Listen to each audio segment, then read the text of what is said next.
Regarding today's eminent speaker, Dr. Kalyan Sharma sir, who is MSc PhD in the medicine.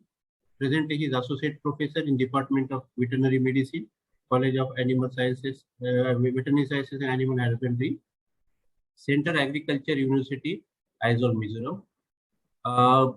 Kalyan Sharma sir is a very dynamic academician, excellent researcher, eminent scientist, and here we are forgotten to mention he is the best clinician also. He is working from last 20 years.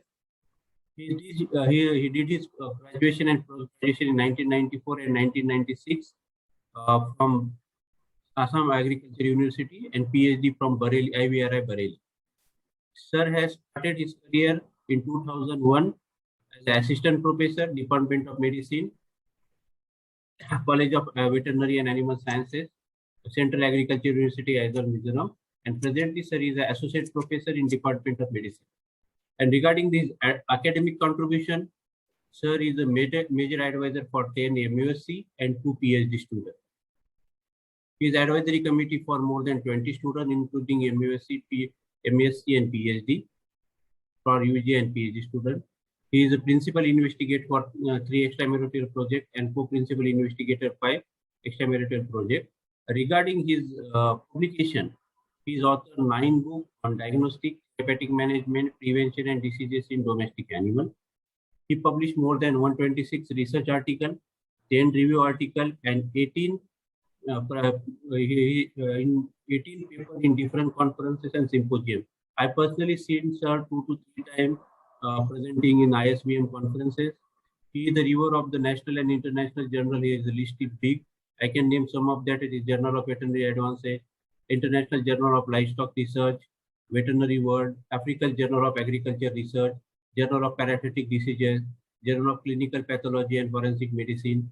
And this way, sir, is to be a reviewer of national and international journals.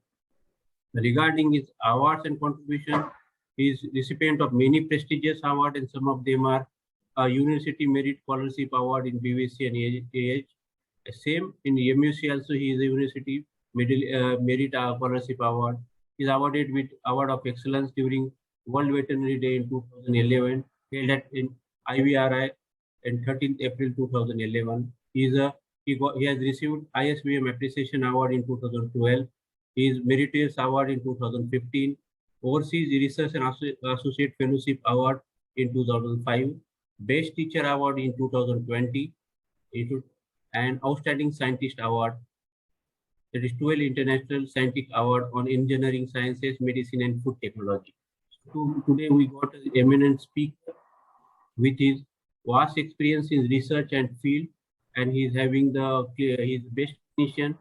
So I will hand over this session to Dr. Kalyan Sharma sir to take over the webinar, sir. All are eagerly waiting for your presentation, sir. Thank you. Before starting, I thankful to the organizers, particularly Alembic private company, especially Dr. Santosh Shinde. So he invited me, and for that I thankful to him for invite me as a speaker of today's that one. So today's my topic is tick-borne hemoporotozoan diseases in animals and its management. So today actually that tick-borne hemoporotozoan disease is a major problem in field conditions. So here, though some little research I mentioned here, but it is basically for field veterinarians because they are facing lots of problems. So for that, as a clinician, so I try to give how to diagnosis and how to manage that particular tick-borne hemoporotozoan disease. So today's particularly my presentations I want to attribute Dr. Victor Vapps. All of you know that he first diagnosed the organism Babesia. So hemoparasitic disease of animals refer to those diseases caused by different blood protozoa and rickettsial organisms. But today's in my topics, I will give only blood protozoan and as well as that rickettsial, particularly ehrlichiosis. Here I mentioned some of the diseases: babesiosis, theileriosis, anaplasmosis, ehrlichiosis, trypanosomiasis, though I mentioned here, but I am never discussed because it is not tick-borne disease. And another one is hepatozoon, particularly in case of canine. So you can ask me why it is so important and why it is increasing day by day. Because of global warming, deforestations, mutations, and insecticide resistance. Because that due to global warming, it is for the tick particularly, that factors particularly is suitable for their growth, for their infectivity, for their virulence, and deforestations. Due to deforestations, particularly different animals, different insecticides, their habitat is lost and they move from one place to another. That's why the disease spread from one place to another. And mutations that will help also for virulence, for their pathogenicity, and insecticide resistance due to haphazard use of insecticides for field conditions. They are the hemoparasitic disease, particularly vectors, are increasing day by day, and they transmitted the particular disease. Here I mentioned that if you see here, particularly the tick in case of your Europe, the Middle East, and North Africa, particularly 2000 to 2010, if you see, if you see here, first in 2010, that particularly tick place is very less there because only that, but due to global warming, there now you see 2010 spread everywhere. That's why the importance here also, if you see 1996, the Lyme disease, another one of that disease, their presentation is very less, their prevalence is very less, but in 2000, that particularly 15, it is increasing very haphazardly. So warm temperature, particularly surface water, essential for insect breeding, you know that one, and stagnant water with humid condition necessary for breeding. So that why enhance particularly that particular global warming, enhance vector breeding, increase vector survival, increase vector biting rate, and reduce the pathogens mutation period within the vectors. So climate factors can have a direct impact on infectious disease that have a development stage outside the final host. And climate particularly restrict the range of infectious disease, whereas weather affects timing. And so here, understanding the vector capacity is the key to understanding disease dynamics. And higher temperature, particularly this point is most important, higher temperature may increase the rate of development of pathogens or parasites that span some of their life cycle outside their animal host. And that warm temperatures help to reproductive success because environmental conditions such as temperature and moistures, the life history traits to parasites such as fecundity, the density of host, the level of parasite virulence, response of host immunity, the resistance of parasites, shortening of the generation time, and higher temperature has been reported for flea species and particular ticks. So that global warming affect the biology of vectors, particularly increased feeding frequency, increased egg productions, decreased length of development cycle, decrease in extinct incubation period, high vector density, increased vector capacity to transmit virus, and high transmission rate. And that's why the disease is increasing day by day. Here I show particularly emerging of tick-borne diseases, particularly if you see, particularly Babesia, anaplasmosis, Lyme disease, anaplasmosis in sheep.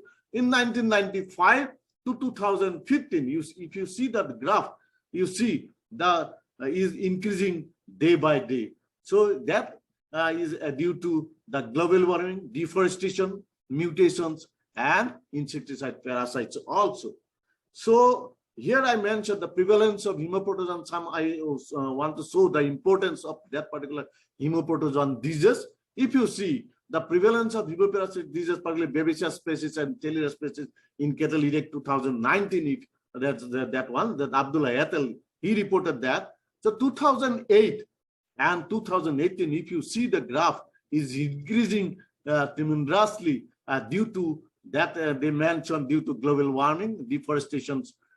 And here also geographical distribution, if you see everywhere of that particular world are suffering from tick-borne disease.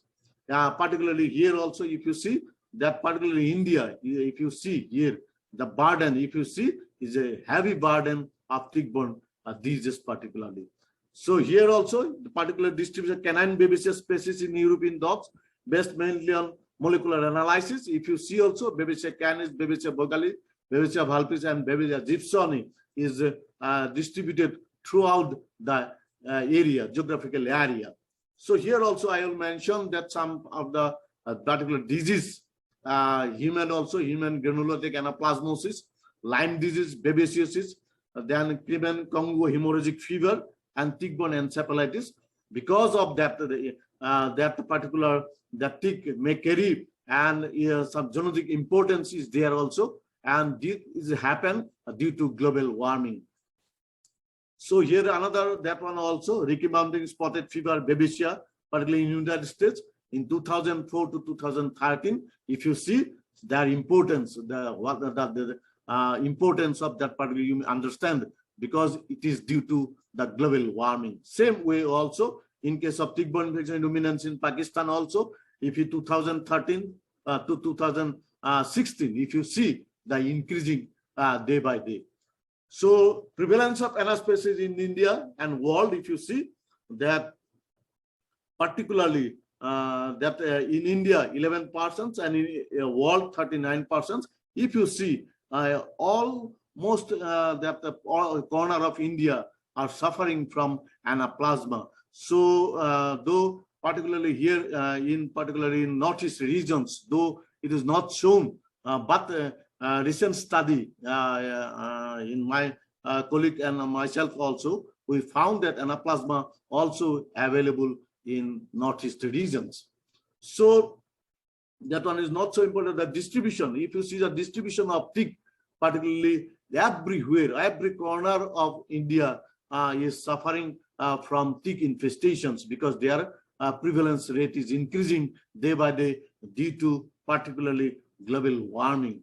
So distribution of bovine anaplasmosis in the world, the red circle shows the presence of anaplasmosis and blue circle absence of anaplasmosis. But if you see the here that prevalence of anaplasmosis is increasing day by day. Very few area are now absence of particular that anaplasmosis. So distribution of bovine in India, the red star shows the presence of anaplasmosis. Here I will, because that one wherever, everywhere, every corner is suffering from particularly that anaplasmosis. So prevalence of hemophilia, particularly Babesia bigemina, Theileria orientalis, Anaplasma marginalis, in particular in the northeast regions. Kakati et al. 2015, he reported that one. So it is very high percentage. So it due to that the global warming. Prevalence of anaplastic cattle in Pondicherry regions of India is 20 to 55%, and in Bihar, Theileriosis, anaplasmosis, trypanosomiasis, babesiosis, and mixed infections are there. So it indicates that increasing day by day. In Ghosh et al., particularly 2018, prevalence of hemoporotozoan disease in Mizoram, Babesia species, Theileria species, anaplasmosis, mixed infections. So it is indicate that here I want to say something that regarding Mizorams. I joined here in 2001. During that time, the temperature was 11 to 15 degrees centigrade. But now it increasing up to 28 degrees centigrade within this period. That if you see the global warming, that's why previously in 2000 up to 2009, there is no any report of any hemoporotozoan disease. But after 2009, it may be global warming or another one, new stock, particularly NLOP, that one project is going on, and they import some animals from outside the Mizorams, and due to maybe due to that also the hemoptysis is increasing day by day. So heavy cattle was found to be responsible 65%, particularly in case of economic. If you see, economic, that the total annual national loss due to tick-borne disease was estimated to be 364 million USD. Failure is 68%, but that I already mentioned. Cause associated mortality, chemotherapy, and acaricide applications. And according to FA, the average total financial loss due to hemoparasites, production losses per animal per year is 7.3 million US$. So that another here also, yeah, that I mentioned here, the molecular diagnosis of canine hemoptysis disease, particularly Mizoram, Tripura. This is my research. I found that before 2009, I already mentioned there is no any report of tick-borne disease, particularly in Mizorams. But here, if you see that all the Babesia gypsoni, Babesia bogali, Hepatogen canis, diarrhea, all these that infections are present, particularly in case of your canine populations.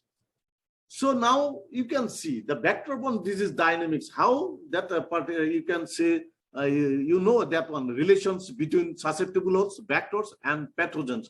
And that are because without host, without pathogens, and without vectors, the disease may not transmit and may not occur any pathogenicity. So now come to the, though it is particularly, I mean, as a clinician, I can say as a clinicians, there is no too much important what type of causative agents are responsible for babesiosis, because only as a clinician, it is our duty. If we know that it is babesiosis, that is sufficient for a clinician for go for treatment. But what is the species? It is not so important for only researchers, and it is important, but otherwise not so important, because if you know that animal is suffering from babesiosis, then immediately go for treatment and it will recover. But anyhow, so I mentioned some that particularly causative agents. In case of cattle, everybody knows Babesia argentina, Babesia barbaria, then Babesia bigemina, Babesia bovis, and Babesia divergens. There's Babesia bigemina, Babesia most common in India. In case of horse, Babesia cavalli, Babesia equi. In case of sheep, Babesia motasi, Babesia ovis, Babesia foliata, and Babesia tylori. So these are the some causative agents. In case of canine, Babesia canis, everybody knows. Babesia gypsoni, Babesia bogali, I reported in Mizorams. Previously, no any report of Babesia bogali, but that one. And in case of canine, Babesia phallis. And in case of swine, Babesia trautomoni and Babesia peroncitoi. So these are the some causative agents of babesiosis. Next, your anaplasmosis. Cattle, it is the anaplasma in case of cattle is known as gold sickness. So anaplasma marginally and anaplasma centrally, you know, everybody knows. Just I refresh your memory. Sheep and goat, anaplasma ovis, and canine anaplasma phagocytophyllum and anaplasma platy. So here I want to say that anaplasma phagocytophyllum previously that is known as Ehrlichia phagocytophyllum, and because though it is after that, because their positions, their presence in monocytes and your neutrophils, only by that it is now that disease is name is different. Anaplasma phagocytosis, it is found in your neutrophils. Anaplasma platy in platinum that you go found in platelets. That's why it is known as anaplasma platy. But before it was known as ehrlichiosis. Then theileriosis, that one also everybody knows. Theileria parva, Theileria luensi, Theileria annulata, Theileria mutans, Theileria orientalis. everybody, particularly in India, Theileria orientalis, many here researchers show that it is not pathogens. But recently, in my research, I found that Theileria orientalis is pathogens is increasing day by day. It may cause mortality also. Particularly in Mizoram, I found that Theileria orientalis is causing death of the animals, and that particular pathogens is increasing there. Sheep Theileria hirsi, Theileria ovis, Theileria leucini. Actually, recently we found that Theileria leucini in case of goat, particularly in Mizoram. Previously, there is no any report in Theileria leucini, but recently we found that Theileria leucini is prevalent in particularly Mizoram. Other ruminants, Theileria cabellamis and Theileria cervi, these are also there, and these are the major vectors. All our vectors are your tick. Then Ehrlichiosis, in case of cattle, Ehrlichia bovis and Ehrlichia phagocytophila. Here I already mentioned, previously it is known as Ehrlichia phagocytophila, but now in case of canine, it is known as Anaplasma phagocytophilum. Sheep and goat, Ehrlichia bovis, Ehrlichia ovina. In case of dog, the Ehrlichia canis, and in case of horse and donkey, Ehrlichia equi. So in case of hepatozoans, particularly in case of canine, it is known as Hepatozoon canis and Hepatozoon american. Hepatozoon canis is prevalent in particular India. So now come to the how it transmits. I already mentioned there's a tick-borne disease. So definitely tick is the vectors for carrying that particular disease. Particularly the all the different types of ticks are responsible for transmit from infected to susceptible host. Another one is also that particular transmission of bovine anaplasmosis. That one also different by routes also. Though your tick is responsible, but fly is also responsible for that one. So other routes by injection, if you that by then during castrations and during dehorning, also that may transmit from infected to susceptible animals. Then pathogenesis, everybody knows, because it is a blood hemoprotozoan disease. They definitely they lyse the RBC, and as a result, anemia is developed. And due to development of anemia, so animal suffering from hypoxia, and ultimately animal will die. So I will not go details about that one, because it is that one. And in case of particular hepatozoans, the released sporozoites, and it found in intestines, gut wall, mononuclear cells, and after that it goes to the circulations, and it affects the WBC, particularly your neutrophils, and it may deposit bone marrow, spleen, liver, kidney, lungs, and lymph node, and they also affected. And as a result, due to infection, the presence in the spleen, liver, they may cause your hepatopathies and splenomegaly. Particularly that one is common in all, particularly in case of your babesiosis, in cases of ehrlichiosis, in case of hepatitis, particularly in case of canine. So in case of your babesiosis, all species of babesia have more or less pathogen having the pathogen's capacity, mainly cause massive destruction of host erythrocytes by invading merozoites, and it may cause intravascular hemolysis and anemia, hemoglobinuria, and jaundice. That everybody knows. So that one I am not. So this is the most important for as a clinician, how you diagnose, but how you know that animal is suffering from canine babesiosis. So before I start that all this, that one, number one is pyrexia. This is the most important in case of canine babesiosis. But different etiology may responsible for causing your high rise of temperatures. But when you clinically examine or by history, if temperature is particularly, if you suppose sometimes odors inform you that I have given antipyretic injections, antibiotic, but there is no any response. So in that case, It may be two things may be responsible. One is your due to hemoprotozoan. It may be babesiosis, it may be ehrlichiosis, but you cannot say right now. It's just high range of temperatures. And another one is urinary tract infection during that too. So you have to rule out if it is then definitely by your clinical examinations and by laboratory diagnosis that will help you for babesiosis. But in field condition, it is very difficult for going for laboratory diagnosis.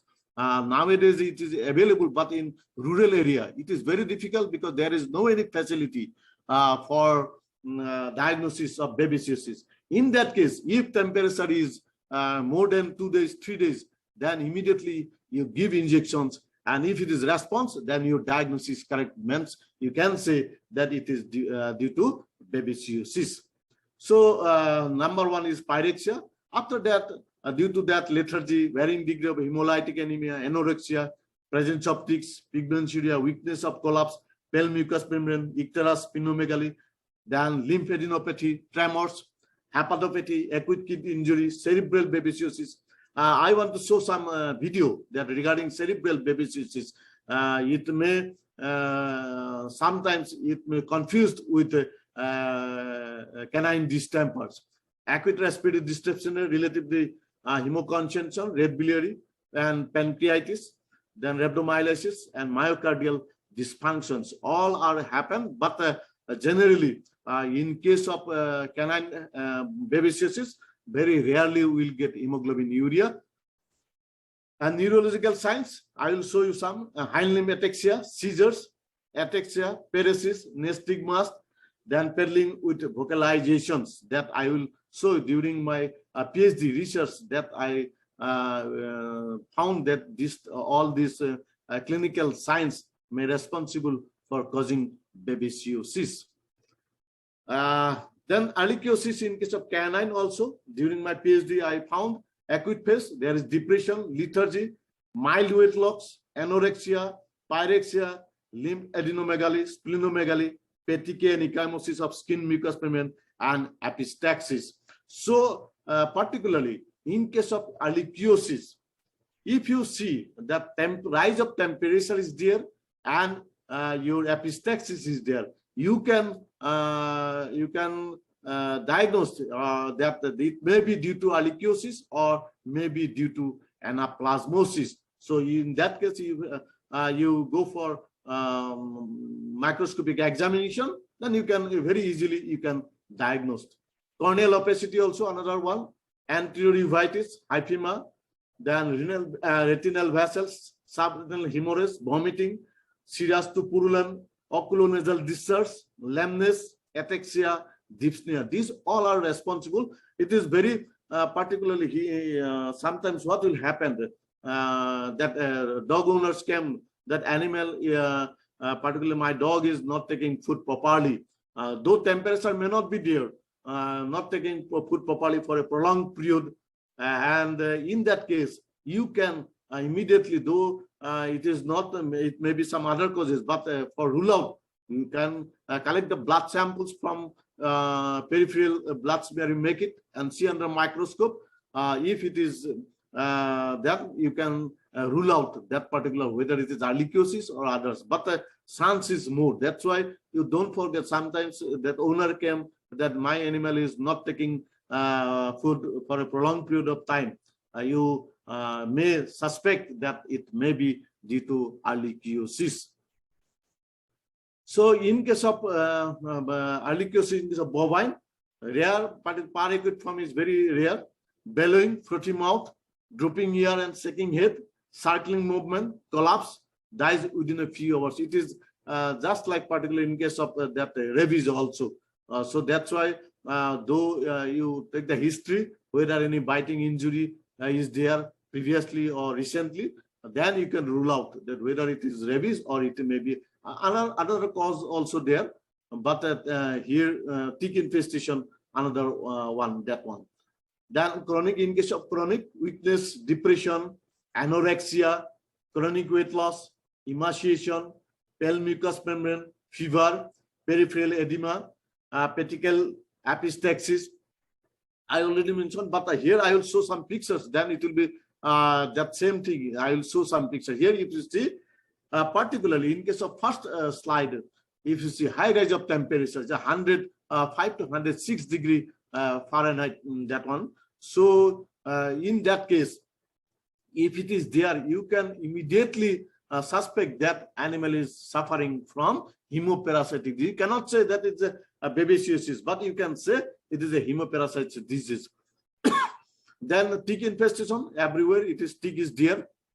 So with that also you can diagnose it. But sometimes tick may not be there in the body. So you have to ask the owners, any tick present in your previously or that one, or you have take precautionary measures for removal of the tick. You take the history. If history shows that yes, tick infestation is there, and now is high rise of temperature, you can say that yes, it may be due to hemoparasitic disease. Then in case of ehrlichiosis and anaplasmosis, you can say that epistaxis because of thrombocytopenia, platelet count goes down, and as a result, animal is showing that bleeding from the nose. So epistaxis is also one of the causative for your hemoparasitic disease, particularly ehrlichiosis and anaplasmosis. Then corneal opacity, also one of the that I already mentioned, that corneal opacity. Then petechial hemorrhage, that if you found that one also one of the causative agents of Babesia canis. Ehrlichiosis also, ehrlichiosis is also showing that petechial hemorrhage. That I already mentioned. Some ocular problems also happened in case of hemoparasitic disease. That corneal opacity also. In case of corneal opacity, unilateral or bilateral, it may be due to hemoparasitic disease or maybe due to trypanosomiasis, though I have not mentioned. So in that case, if suppose that animals, particularly dogs, suffering from corneal opacity, both maybe unilateral, maybe bilateral, with rise of temperatures, then you can immediately suspect that it may be trypanosomiasis. So you, according to that, you give the therapy, and or otherwise you can go for microscopic examination also. If presence of organisms, it is very easy for diagnosis. Then some your icteric oral mucosa membrane, ehrlichiosis, not only ehrlichiosis, in all the hemoparasitic diseases, you can see that jaundice or icteric mucous membrane because of hemolysis, because it affects in RBC. In case of that particular ascites is also one of the most important clinical signs, particularly in case of hemoparasitic disease. Then dehydrated, and particularly that particular animals, it is showing limping and hind limb paralysis. So this is also one of the factors of hemoparasitic, particularly Hepatogen canis. It is happen due to enlarged of popliteal lymph node. It gives the pain, and as a result, animals showing lameness. So in case of babesiosis, in case of your everybody knows, everybody in field conditions, you know that here in case of particularly cattle, it is very easy for diagnosis for that babesiosis, because urine color is red. But another factor also there, urine color of red, due to post-pursuant hemoglobin urea, also responsible for causing red water. But here temperature is there, so that indicates that animal is suffering from babesiosis. So according to that, you give the treatment and you will give the results. But sometimes what will happen due to neglect of owners also, sometimes what it may chronic from. In that case, you have to see particularly your anemic in conditions, animals showing dull and depressed, and particularly pale mucous membrane.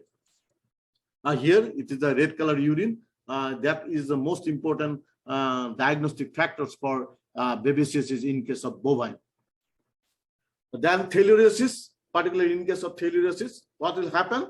That clinical symptom, most important clinical symptoms is enlarged superficial lymph node. Temperature may be there and sometimes may not be there.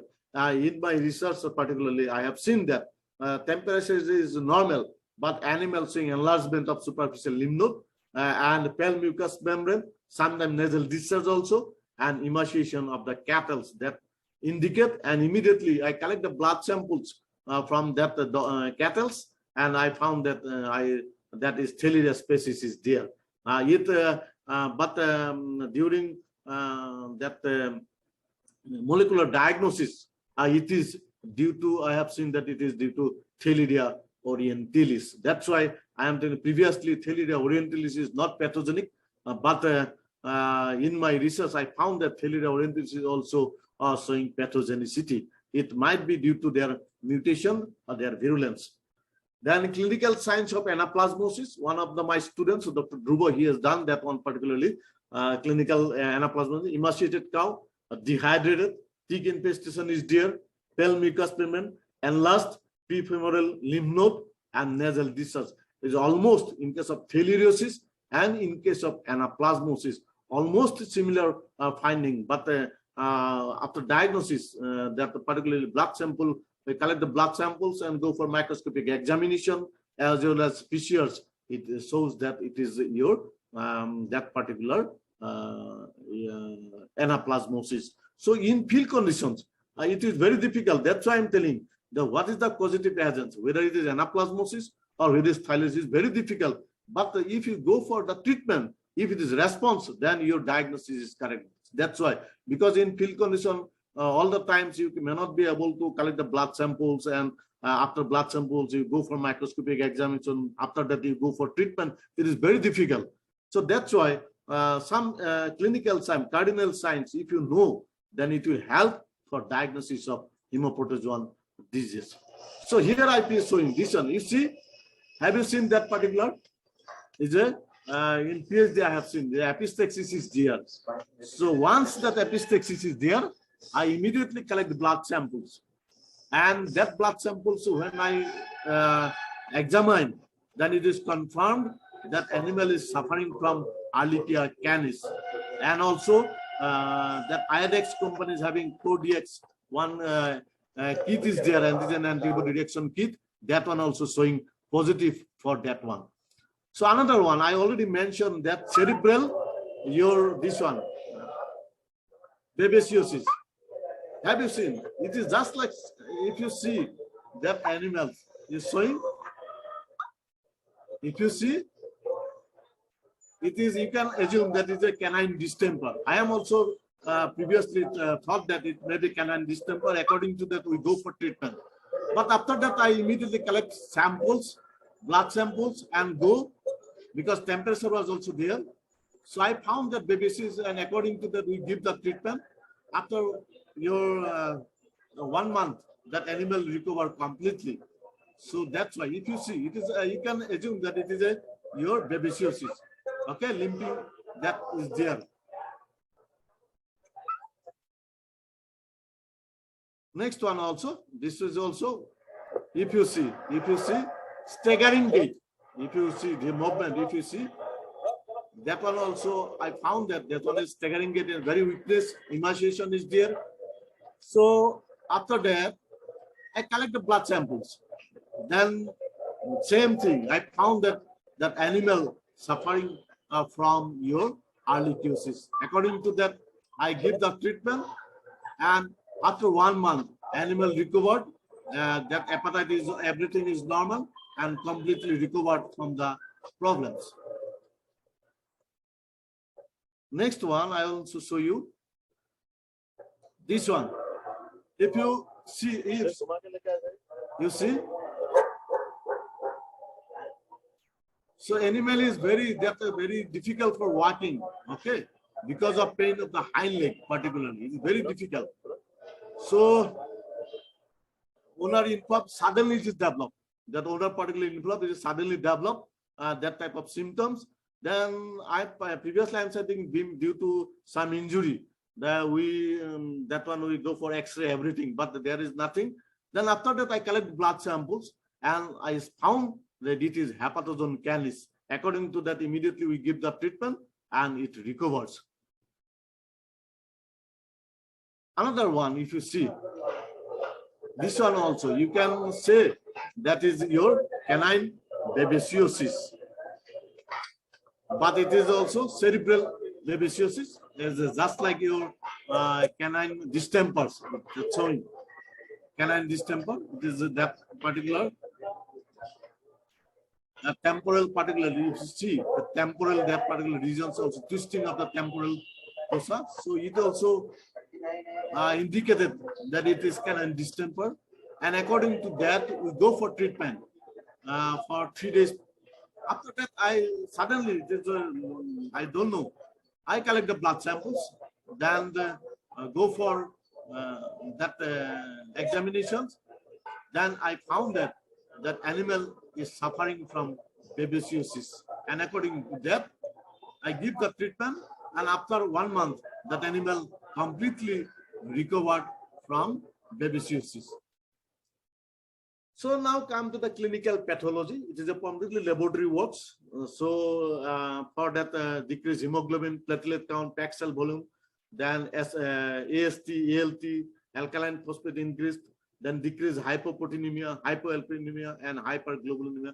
In all the cases, particularly in case of your, though it is canine babesiosis also, in case of your hepatosome and ehrlichiosis, in all that cases, so it is from that you cannot say that the animal is suffering from babesiosis, ehrlichiosis. You can say that only that it is a hemoptysis, maybe due to hemoptysis. You have to go for your blood sample or PCR molecular diagnosis. Then that's why in case of gross pathology observation, particularly in anaplasmosis, we go for that one, one cattle, particularly during the treatment, one cattle died, and after that we go for postmortem examinations. That yellowish servant, particularly all the particularly that is yellowish in color, and particularly this one is paintbrush hemorrhages we found in case of cardiac surface. Then endocardial hemorrhage also we found it, and severe congested lungs also we found it. Then hepatomegaly also found it, splenomegaly also found it. Distension of the gallbladder, but kidney is normal, and presence of dead fetus in the uterus of the animals. It is not due to, you can say due to anaplasmosis may responsible for causing death of the fetus. This one is also a histophysical observation in anaplasmosis. This I'm not going for details of that particular one. Now come to the diagnosis. How you diagnosed that particular. Number one, your clinical signs. Everybody knows that without clinicals, particularly in field condition, it is very everywhere in developing countries, India, there is no any laboratory facilities in everywhere. Only the city levels is there, but in rural areas there is no any such type of diagnostic facilities. So it depends on experience of clinicians. So that's why clinical symptoms is one of the most important factors for diagnosis of animals. So for that, I already mentioned that these are the clinical signs. If sometimes tick infestation, you have to take the history of the owners, whether tick infestation is there or no, or whether that particular area is suffering from tick infestation or no, and that new animals entry that particular herd or no, like that some questions or information you collect from the owners and go for clinical observation that will give the clue of hemoptysis. You cannot say that it is a babesiosis, it is ehrlichiosis, it is a anaplasmosis, it is a theileriosis. You cannot say, but you can able to say that it is a hemoparasitic or hemoptysis disease. So you go for treatment. Different treatment is there. According to that, you give the treatment. If your treatment is response, then immediately means your diagnosis is correct. Then for confirmations, you have to collect the blood samples, particularly in case of peripheral blood samples, or for lymph node also. From that one, you have to collect. Then serum for serological test.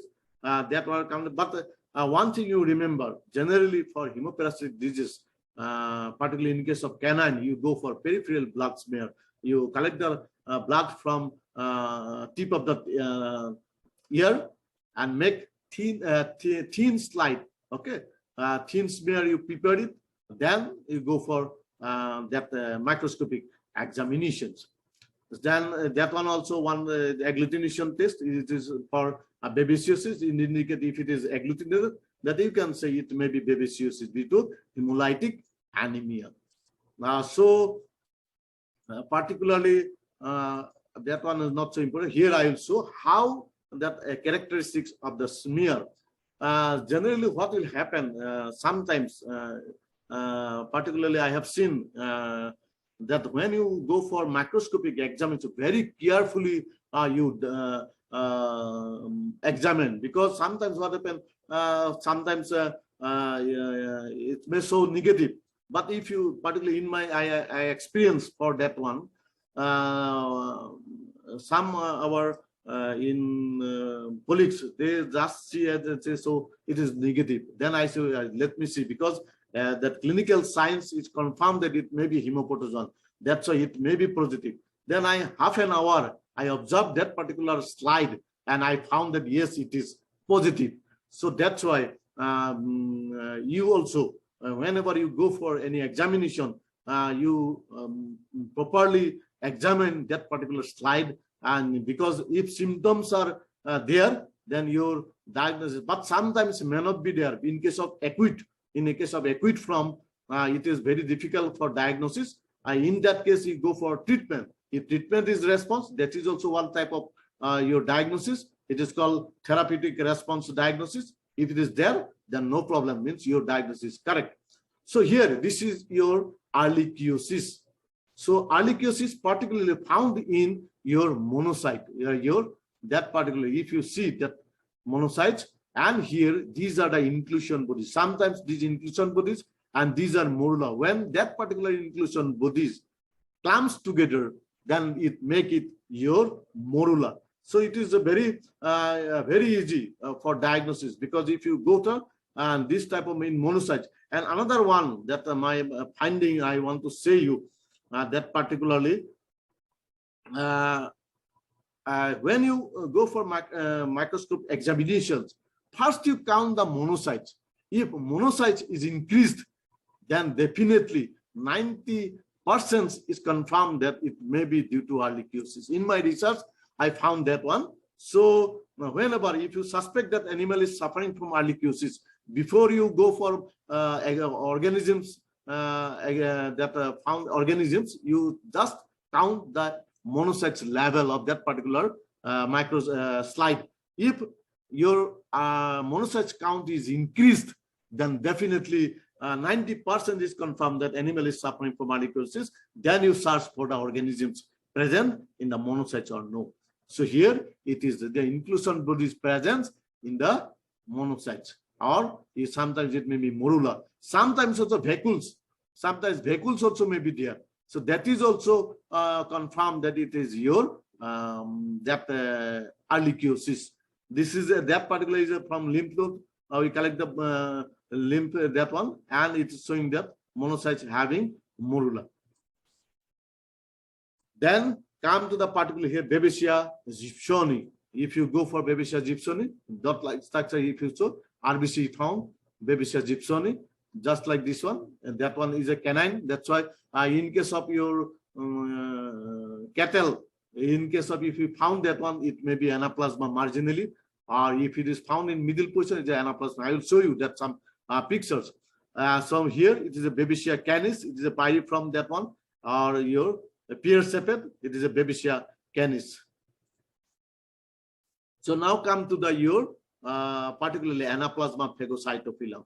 There is no difference, only ehrlichiosis and anaplasmosis. Here you will get that morula and your inclusion body in the neutrophils. If you see, this one is your morula, here this one is your morula, here this one is morula. So it indicates that it is your anaplasma phagocytophyllum. Then next come to the Hepatozoa canis. In case of Hepatozoa canis is very easy for diagnosis, because they are very large, that one oval shaped, white colors, oval shaped, found in the neutrophils. So it is very easy. But one thing you remember, that hepatozoa is a very less virulence and less pathogenicity. It's a very opportunistic that organisms. when animal is suffering from babesiosis or ehrlichiosis, then they may flare up. So generally, it's very rarely found in only that one singly infected that particular animals. In my research also, very 1 or 2 cases I got it, and maximum we get is concomitant infections with babesiosis and ehrlichiosis. So trypanosoma I already mentioned, though it is I mentioned here, but I am not discussed there. Then comes the Babesia. The Babesia, you already know, is a Babesia species, particularly that one, Babesia bigemina, also Babesia bovis, particularly that one in case of cattle. Then in case of your particularly theileriosis, positive for theileriosis, if the ring stain ring is there, ring sepet, and cox blue found in the lymphocytes. So that is indicate that animal is suffering from your theileriosis. But one thing, that's why I'm telling, very though it is very easy, I am showing that, but in field condition it is very difficult. Expert is required. It is very difficult. But if you try it, then it will be easy for you also, because it is not like that once you just you go for under microscope and you able to diagnose. It's very difficult. But if you practiced, then definitely it will you will be able to diagnose that particular disease. This is your anaplasmosis, anaplasma centrally, and this one is anaplasma marginally. So that one staining, particularly if you found in particularly RBC.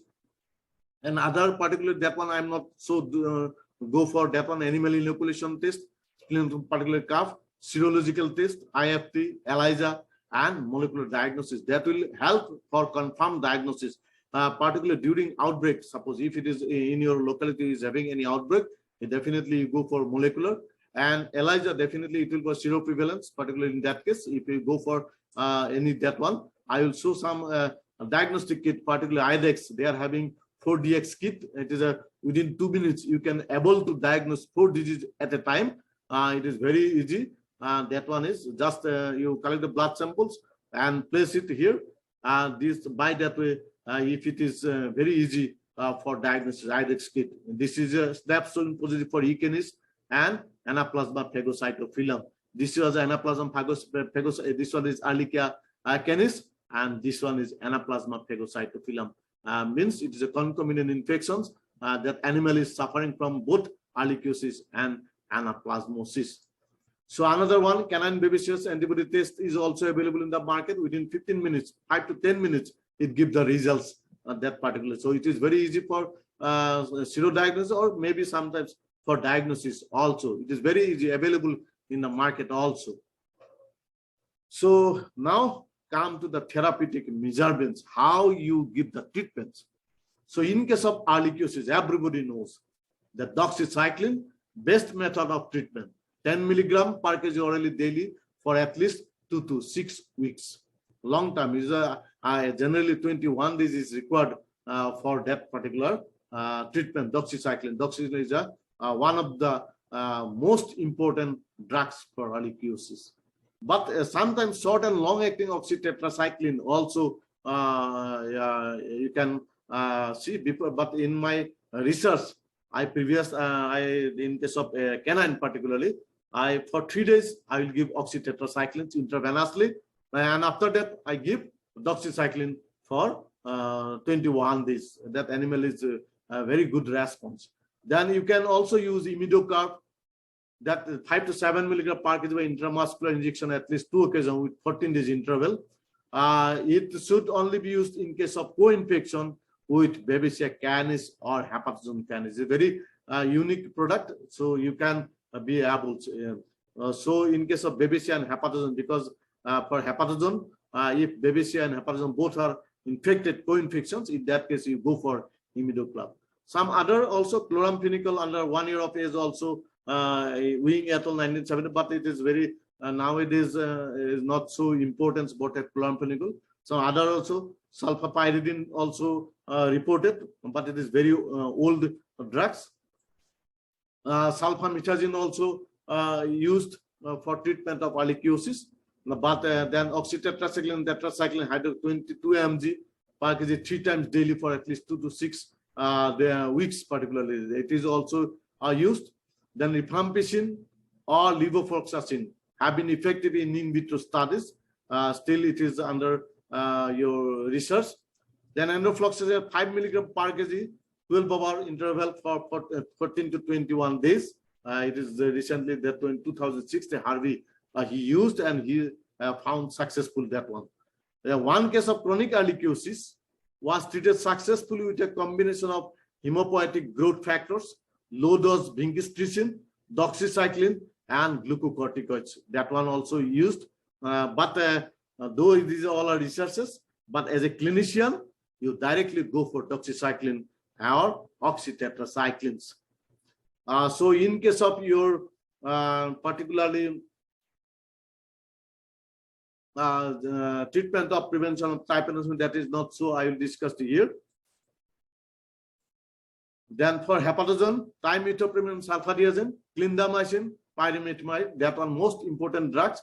But you can, in my research, that everybody, I don't know, lots of people are saying that some specific drugs, but in my research and in my 21-year experience, I found that oxytetracycline is the good medicines or good drugs for treatment of hemoparasitic diseases. In case of sometimes what happens, particularly in Mizoram, I have found that it is very difficult for getting the medications because it's a very remote area.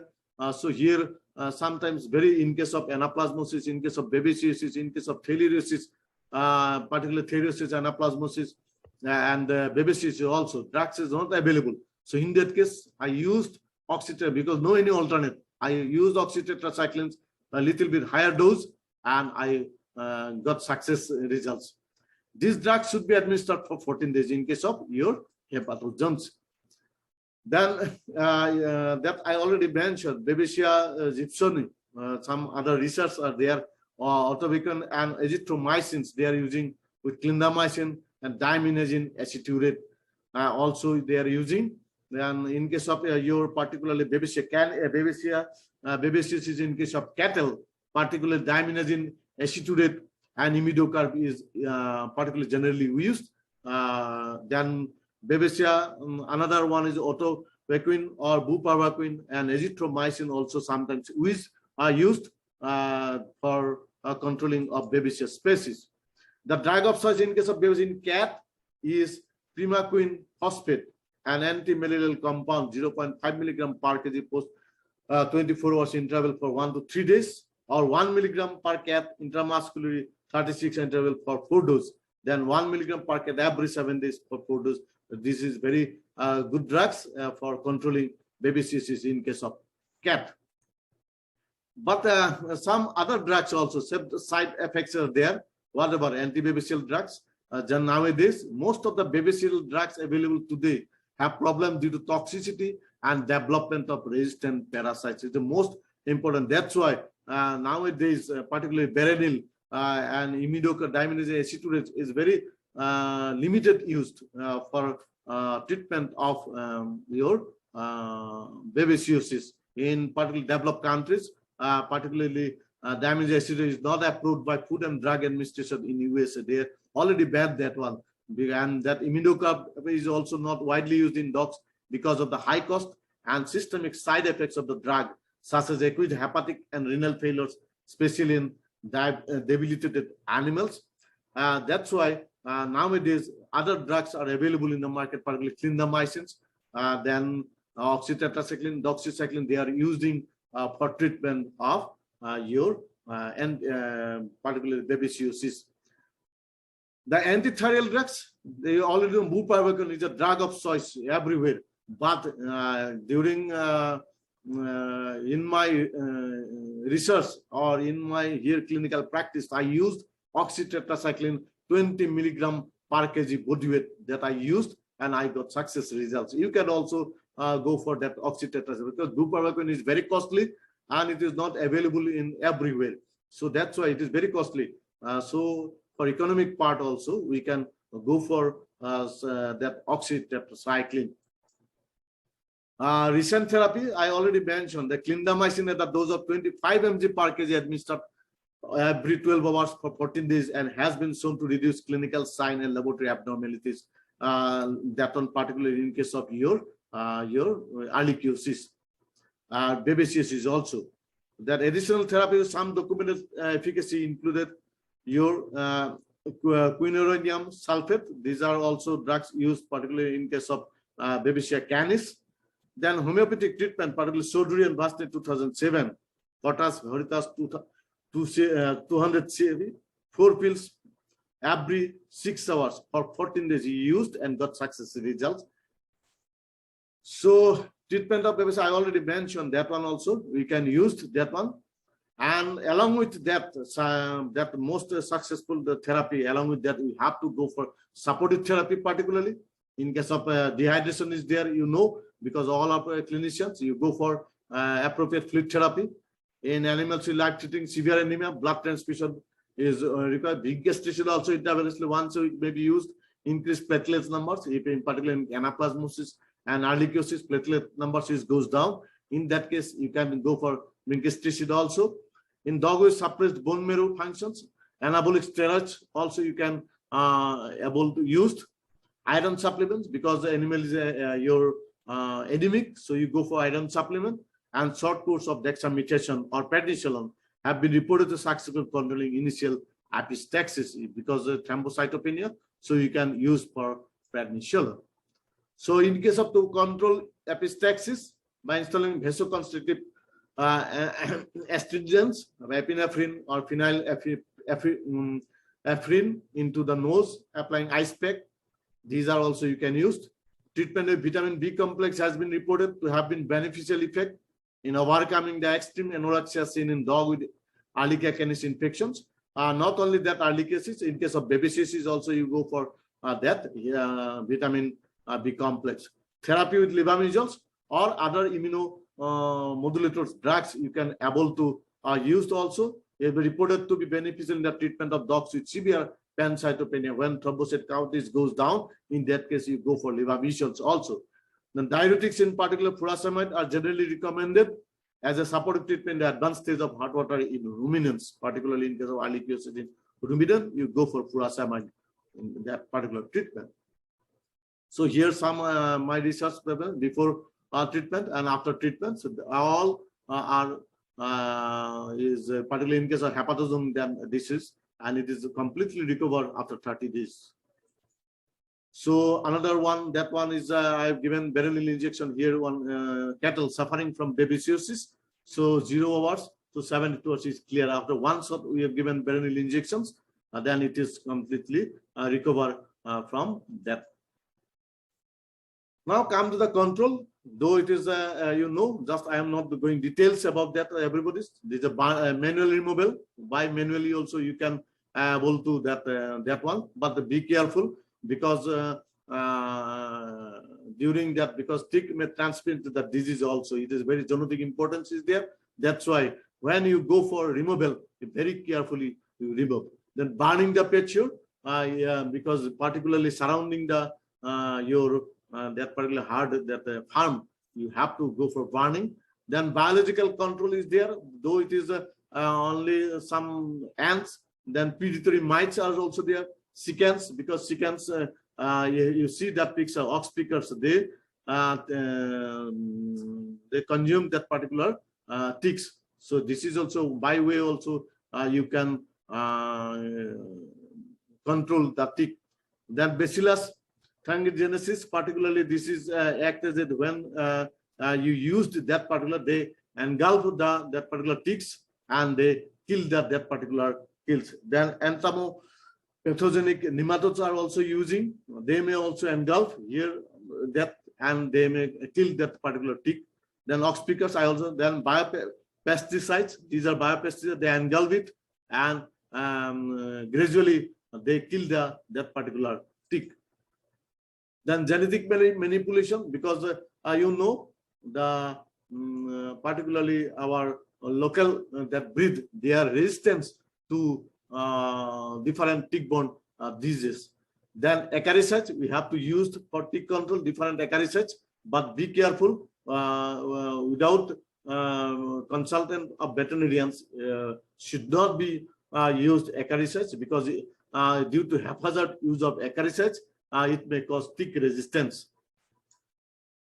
Then some vaccines also, though it is not so much popular, but particularly only one that vaccines is available in that India, that is Indian Immunological. They Raxavec T, particularly for theileria, they are commercially available. Babesia bovis also research that's going on. I recommend Biobepan. Then particularly these are also used in Australia. Particularly they are using that particularly in Australia.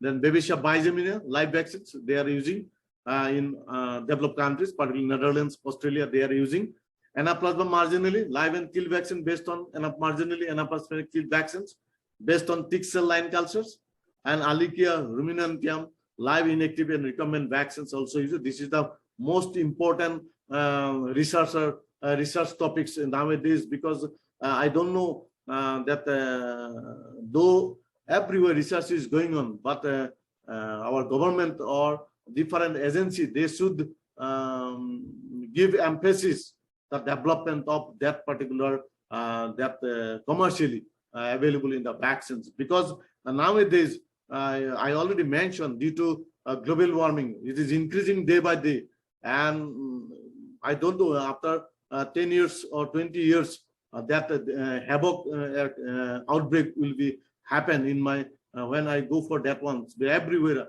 in Mizoram, I can say in Mizoram and no particular Northeast, previously there is no any report such type of hemoparasitic disease, but nowadays everywhere all the researchers are reported that particular hemoparasitic disease increasing day by day. That's why though we are using therapeutic treatment, but we have to control the tick populations for controlling hemoparasitic disease.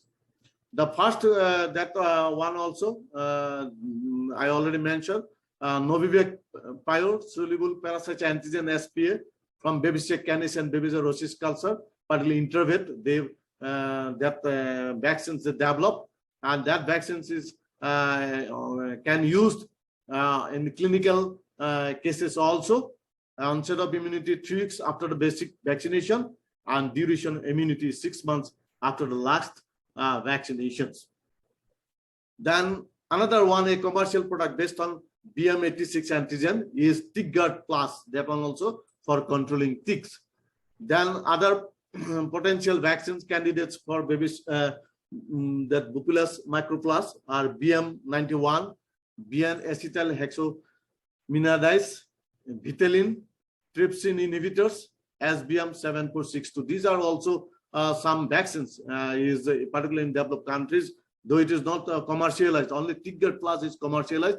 So under research is going on, and they are using for controlling tick. So what about the possibles?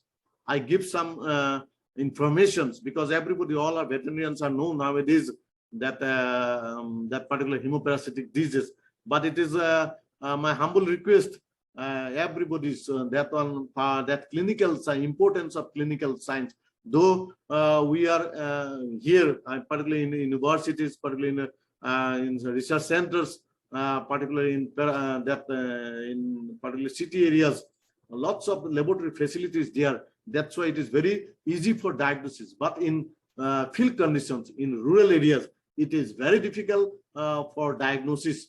So that's why you have to give emphasis on clinical science and that particular whatever the clinical science once, and you always that take pictures or take video of that particular animal suffering from that one, and it will help you for further diagnosis. Because once you got one animal suffering from, suppose babesiosis, that what type of symptoms is showing that particular animals, if you kept by your video, then it will help you for future diagnosis. So it is my humble request, all of you, that particularly go for that importance of clinical science. Nowadays, particularly that our new generation of clinicians, they give more emphasis on that particular this one laboratory facilities, modern day laboratory facilities, but in field conditions they are very upset because of no facilities available. That's why you better to go for that, give emphasis of clinical science with that, because because nowadays, particularly in my case also, I will inform you that here, particularly in the clinics, I always when I suspect is 80 to 90% confirmed by the clinical science. I give one examples. One particular dog came from Kolasip. That particular one lady came one day without that dog. Then my dog is suffering from your corneal opacity and sometimes rise of temperature also. I given lots of treatment, but there is no any improvement. So I informed, okay, you, if possible, you please bring that animals. After that, I will able to say what is happened. Then next 3-4 days after that, she brought that animals to the clinics. Then first, when I observed the clinical signs, with that clinical sign, I confirmed that it is a trypanosomiasis, because your fibrin deposited in the cornea. So I immediately collect the blood samples and see. Means you cannot imagine one field, it is 20 numbers of trypanosoma is there. So immediately I go for treatment. Within your 14 days, 15 days after that, animal recovered. Another day also same thing. Another one case came, and first day we collect the blood sample. There is no any. We never found any trypanosoma. But I confirm 90% confirm that animal is suffering from trypanosoma. So after 4 days again came.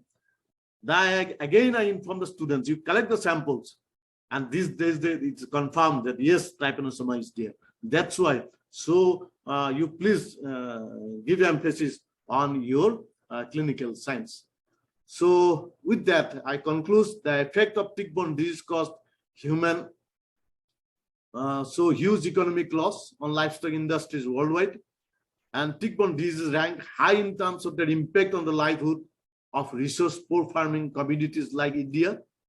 Decreased outputs of animal products, byproducts, manure, etc. contribute to production and productivity losses. Long-term use of acaricides leads to the development of resistance, residual effects on livestock products and the environment. Proper diagnosis will help to take appropriate measures, and the lack of effective vaccines against the tick-borne disease on man and animals force us to look into strategic control of tick vectors in an integrated format for the effective control of tick-borne disease. So thank you. So thank you very much. Thank you for giving us the opportunity to share the teaser with the all field veterinarians, sir.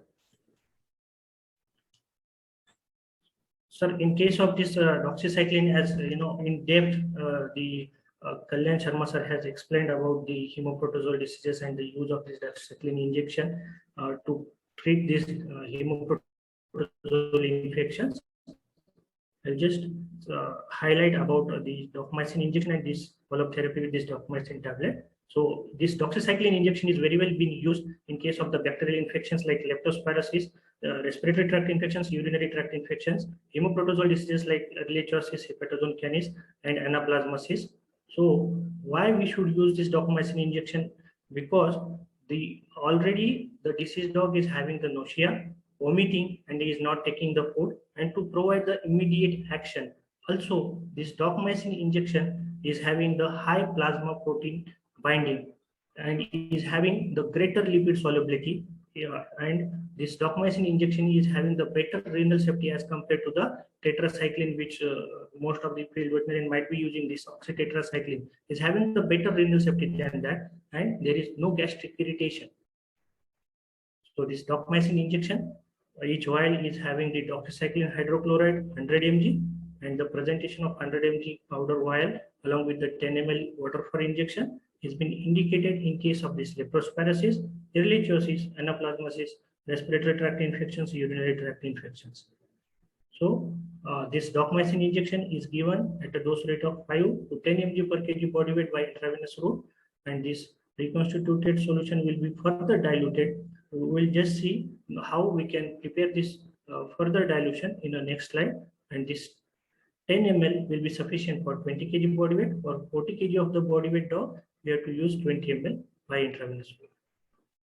So before administrating this solution, we have to prepare this solution of 10 mg per ml, and further we have to dilute it with 100 to 1000 ml of the fluid solution, either in the fluids of 0.9 sodium chloride or 5% of the dextrose injection. For the desired concentration will come as a 0.1 to 1 mg per ml. This dose standardization is already been carried out in Tanuvas, that is in the Chennai Madras veterinary colleges, and in Duwasu, that is in the Mathura veterinary colleges. This dose standardization of doxycycline is still, the research is still going on. So I'll urge all the field veterinarians, in case of this hemoprodosol infection, for the initial therapy up to 5 to 7 days, for the 1 week, they can use this dopamine injection to control the infection and to continue the follow-up therapy along with this dopamine tablet, which contain doxycycline hydrochloride and this lactic acid bacillus, to overcome this nausea and vomiting problem. And to prevent such a hemoprodosol infections, the real culprits of the dog skins are the ectoparasites, which we can say that the ticks, somebody will say fleas, yes, but majorly the ticks are the real culprits, which can easily get attached to the dog skin, which sucks the blood. Almost, as we know as a veterinarian, that one tick can suck up to 0.9 ml to 1 ml blood daily on the daily basis. So ultimately, on a longer period, it will lead to anemia, and also it transmitted the diseases like Babesia, Anaplasma ehrlichia, and Hepatosome canis, and damages the dog skin. So to protect our dog from the ticks, fleas, lice, and the mosquitoes, we can very well use Tick-Out Spot-On, which contain imidacloprid, permethrin, and pyriproxypine. And the Tick-Out Spot-On is available in various dose body weight range from 4 kg to 40 kg of the body weight. And we can regularly give the bath with Tick-Out soap, which contain permethrin, cetrimide, and aloe vera to our dog to prevent these ectoparasite infections, to further minimize the hemoprodosal diseases. Thank you very much, sir, for giving me opportunity to present this with this field veterinary. Thank you, sir. Thank you, Naresh. And I will request Dr. Amit to display question answer. So, sir can take the question. Has been asked by Dr. Meera Vinkare. In goats, filaria prognosis and treatment. Please suggest, sir. Yeah, so actually for filaria, main is buparvaquine. Definitely, that main treatment is your buparvaquine. There is definitely no any alternate. But buparvaquine is very difficult for getting, and it is very costly, particularly in our farmers. They are sometimes may not able to give that particular because maybe one vial is 1200, I think. I don't know exactly, 1200 maybe. So that's why, in my opinion, in particular field condition, you can try oxytetracycline, but generally dose is 10 mg per kg body weight, but you can use 20 mg, or according to severity of the condition, you can use 20 mg per kg by intravenously. Definitely will get the results. Yes, and the second question is, when should we start the blood transfusion in severely anemic cases? Immediately after administration of respective drug of choice, or should we wait for the drug to act? Yeah, that's a very good question. When you should start the blood transfusion? And generally, particularly, blood transfusion is required in case of your babesiosis, that hemoprodostic disease. It is required, particularly in case of cattle, sometimes it's very difficult for blood transfusion. But in case of dog, particularly when your hemoglobin level goes below critical level, particularly 5 milligram per DL. So if it is goes down 5 gram per DL, in that case, you please go for a blood transmission, because if you wait for that, then it may be hypoxia will develop. Animal is very difficult for that one. So in that case, first you have to check the hemoglobin level. If hemoglobin level goes below critical levels, then immediately you go for blood transmission. Thank you, sir. And sir, third question, Dr. Navneet Kaur, she wanted to know whether we can use oxytetracycline in cats other than primaquine phosphate. Particularly in case of cat, you never use any oxytetracycline. In my advice, because oxytetracycline is very painful. If you give and vary that one also, better not to give, because sometimes if you give oxytetracycline, it may lead to development of shock, particularly in case of cat. So that's why you better to go for that primaquine, that phosphate, in my suggestions. Because you can, if no any alternate, suppose it is not available in the market, because our as a doctors, it is our we have to save the life of that particular patients. So in that case, you go for oxytetracycline, but it diluted with distilled water. Okay, when you suppose according to that, if it is suppose 1 ml according to dose rate, suppose 10 mg per kg body weight, according to that, if suppose 0.5 or 0.6 ml is required, you dilute it with distilled water, minimum 2 to 3 ml, and go for your IV, not intramuscularly. You don't, particularly not only cat, in case of dog also, you don't use oxytetracycline as a intramuscular injections. You please go for IV. But in my suggestions, better to not to use oxytetracycline in case of cat. Thank you, sir. Dr. Santosh Tiwari wishes to know the differentiation between anaplasmosis and filariasis. I think clinical differences he wishes to know. Yeah. Clinical, actually, that clinical anaplasmosis filariasis is very difficult, particularly in clinical. You have to go for your blood smear examination, because sometimes anaplasmosis also, in case of anaplasma, is also all that related nasal discharge, then pale mucous membrane, then your lymph node enlargements are same. In particular, in my research, I found anaplasmosis filariasis, but in that case, you particularly collection of samples and go for microscopic examination. Then it will be very easy for diagnosis and differentiation whether it is animal is suffering from anaplasmosis or suffering from filariasis. That particular one is filariasis, particularly Theileria annulata or Theileria orindilis. Will get it. It sometimes it is a ring-like structure is present in the RBC, and anaplasmosis, it may be anaplasma marginally. I already mentioned, or that anaplasma centrally. So in case of that's why particular difference between anaplasma filariasis clinically, it is very difficult. Clinically, you can say it is a animal is suffering from hemoparasite. You cannot differentiate it directly from because that anaplasmosis and filariasis. In one of our students is researching on filariasis, and on Dr. Dhruvodas, he already done research on anaplasmosis. In both, the animal died, and almost your postmortem finding is similar with that anaplasmosis and filariasis. That's why it is very difficult. Thank you. Thank you, sir. Sir, next question is also, it is similar to the question number 4 only. Yeah. I already. Yes, sir. So, sir, while showing the question, 2 more questions have been posted in Q&A box. Yes, if you can permit, I will read it. The 2 questions which have been posted. One is by Dr. Anil Kumar for blood transfusion. The donor, okay, I think he has responded. He responded the same what you had told. Yes. By Dr.